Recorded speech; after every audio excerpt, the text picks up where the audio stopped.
I've been to 138 Major League Baseball games since I started counting in 2005. 91 of those have been on the south side of Chicago. I remember bits and pieces from a majority of those games, but there was one in particular that remains vivid in my mind. May 6th, 2008. It was a normal night at the park for my friend Dave and I. He's my go-to baseball buddy, and together we've been to more than 50 games. Our seats of choice, especially back then when we were both poor college kids, was in the upper deck. We would buy tickets on the corners and then, after a couple innings, move to the center section behind home plate. In my opinion, those were the best seats in the whole stadium. You were elevated, there was nothing blocking your eye line, and the entire game was set out before you. That night, the Minnesota Twins were in town to take on the Sox, and Gavin Floyd was on the mound pitching a gem. The first 3 innings came and went, and not a single Twins hitter had registered a hit. I gave Dave a knowing look, and he waved me off. "Too early," he said. "You should know, I get excited about no-hitters well before I should. I know that I should not even give it a thought until the end of the 6th inning, but that doesn't stop the nervous energy from building up inside me after those first 3 no-hit innings." The game progressed, and the only ball that fell for the Twins was the result of an error in left field by Carlos Quentin. "I think I hear an elephant," I told Dave, referring to the elephant in the room. It's bad luck to talk about a no-hitter, so we dared not speak its name. Yet, here I was, watching one go into the 9th inning, 3 outs away. I actually thought this was going to happen, that I was going to get to see a no-hitter in person. Dave and I had seen a lot of White Sox baseball together. We braved the cold and the heat and the rain. We'd seen exciting wins, horrible losses, and embarrassing blowouts. Quite frankly, we deserved this. The first Twins batter stepped up to the plate, and he struck out looking. I remember the nervous and excited high fives I exchanged with Dave, and those we swapped with the guy who was sitting in front of us. He had a gold tooth that glistened in the stadium lights whenever he grinned. And grinning was something we were doing a lot of at that point. 2 outs away.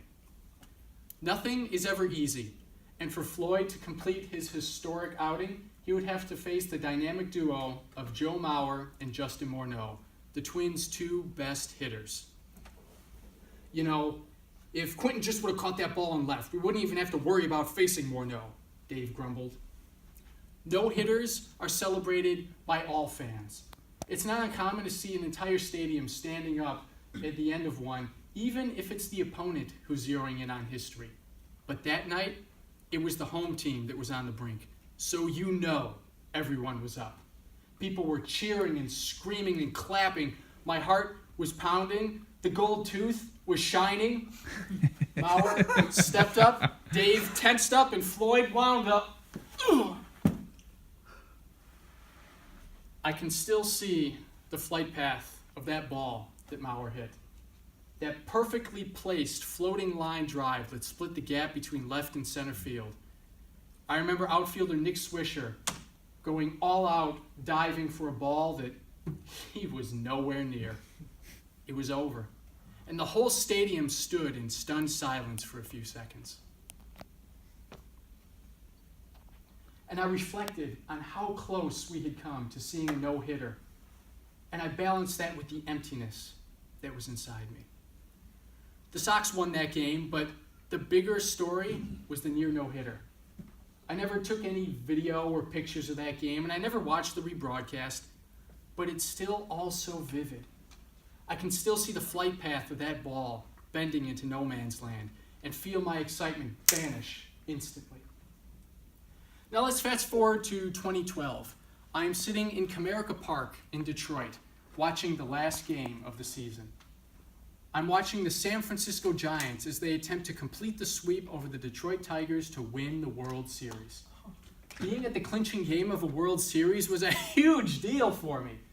Dejected Tiger fans have been dumping their tickets online, so my friend Steve and I bought a pair and left for the stadium almost immediately. I was there to see the unnatural sight of players pouring onto the field in jubilation is they were crowned champions. I was there and I know what I saw, but I don't remember it as well as I did the Sox game. See, I felt the responsibility to document that event, as if there wouldn't be plenty of other photos and video and of much higher quality than anything I could get from my seat in the upper deck. Instead of logging the memories, the sights, the smells, the sounds, the feelings of that third out, I was more concerned about lining up my shot and making sure everything was in focus and hitting that button at exactly the right time to get those pictures that I wanted. I watched the last out and the celebration of the 2012 World Series through the lens of my camera. This was my reward.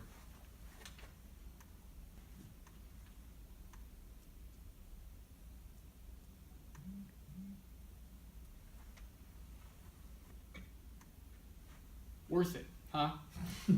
I saw a major sports team win a championship, and I hardly remember it. I used the wrong memory card. I don't let technology do my remembering for me anymore. Instead, I use this memory card, and I fill it up with things from here and here. And I use these, and I use these, my own eyes.